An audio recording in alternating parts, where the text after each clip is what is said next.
மத்திய கிழக்கு பிராந்தியத்தில் நிலவும் போர் சூழல் கட்டுக்கடங்காத நிலைக்கு சென்றுவிட்டதாக ஐநா பொதுச் செயலாளர் ஆண்டனியோ குட்டரஸ் கவலை தெரிவித்துள்ளார்.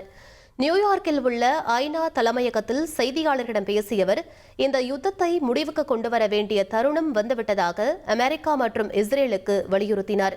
மேலும் இந்த போரில் நேரடி தொடர்பு இல்லாத அண்டை நாடுகள் மீது தாக்குதல் நடத்துவதை ஈரான் உடனடியாக நிறுத்திக் கொள்ள வேண்டும் என்றும் அவர் கேட்டுக் கொண்டார்.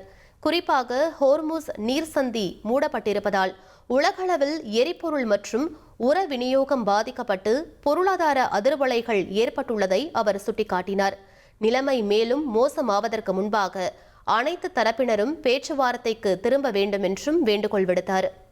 1,27,00,000 மனங்களை வென்ற தந்தி டிவி யூடியூப் சேனல். தவிர்க்க முடியாத தம்ப்நெயில்ஸ், கலக்கலான கான்டென்ட்ஸ். நீங்களும் இந்த குடும்பத்தில் இணைய இப்பவே சப்ஸ்கிரைப் பண்ணுங்க. அசுரபலம் கொண்ட எங்கள் டிஜிட்டல் கரங்களில் உங்கள் விளம்பரங்களை சேர்க்க வாட்ஸ்அப் பண்ணுங்க. 8939888838. Email advtthanditv@dttv.in.